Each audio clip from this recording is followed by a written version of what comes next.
So, game one of the Philadelphia 76ers versus Boston Celtics series was yesterday.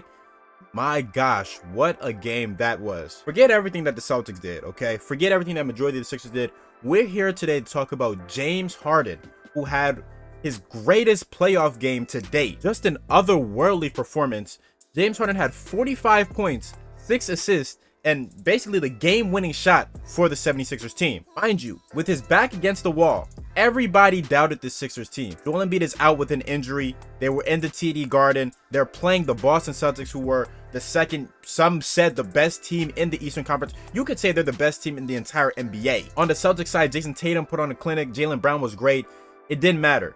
James Harden was the star of the show last night. And it feels great to see James Harden play like this, because we know what James Harden is capable of. Despite the fact that he's not the Houston Rockets James Harden that we've seen before, this version of James Harden is still very much capable of having an offensive explosion. That's exactly what we saw. He was methodical, he was precise, he was exquisite in his execution last night. And this is the James Harden that the Philadelphia 76ers are going to need if they want to continue on further in the playoffs and ultimately capture an NBA championship. And might I say, man, I truthfully believe that with this game, James Harden is looking to rewrite his legacy. For most of this playoff run, James Harden has been real quiet when it comes to his play, because everybody knows that for the 76ers to be great, we know what Joel Embiid is going to bring to the table. We know Tyrese Maxey and Tobias Harris. We know what those guys are going to do.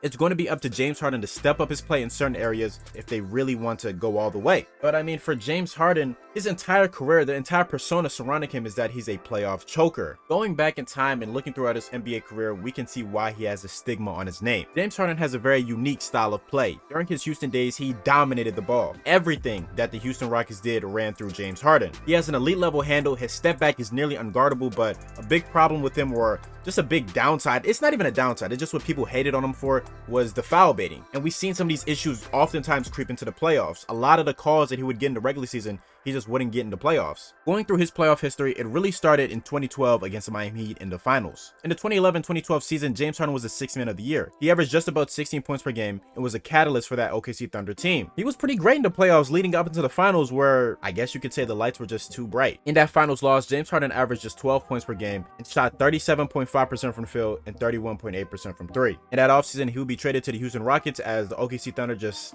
didn't really want to pay him. And on that Rockets team, of course, he blossomed. In his first playoff series on the Houston Rockets, he went against his former team in the first round, the OKC Thunder. The Rockets went down 0-3 in the playoffs, and despite the fact that he averaged 28.7 points per game through those first 3 games, he shot just 36.9% from the field and 19% from three. The following year, in a series against the Portland Trail Blazers, he averaged 26.8 points per game, but he shot 37.6% from the field and 29.6% from three.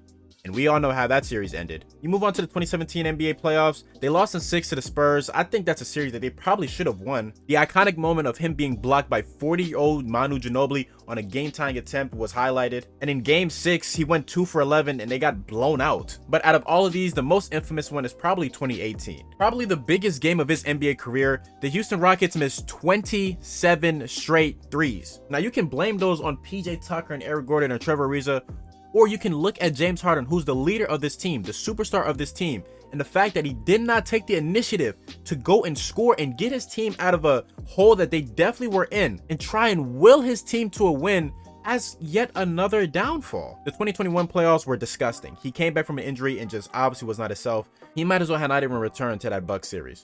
2022, he was injured once again. It was bad play. And here we are this year, 2023, where that narrative is still with him. He wasn't all too good in that Nets series, but they got out of there in a sweep. And now, last night could be the turning point of his NBA career. Just imagine how much an NBA championship can do for James Harden. And just imagine how much it could do for him when you think about how much of an impact he's going to have. Now, will James Harden score 45 again in this series? I don't think so.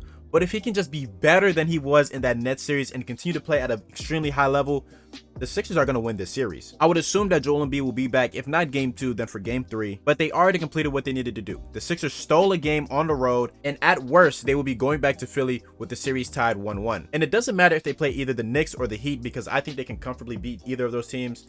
And then we make it to the finals. Who knows what happens in the championship? They could play the Nuggets, they could play the Suns, and maybe not the Suns, because the Suns really stunk it up, or the Lakers or the Warriors, who knows? But they have a legitimate shot against all of those teams. Just thinking about the narrative switch that can be on a lot of these players' names in this NBA playoffs if things go their way.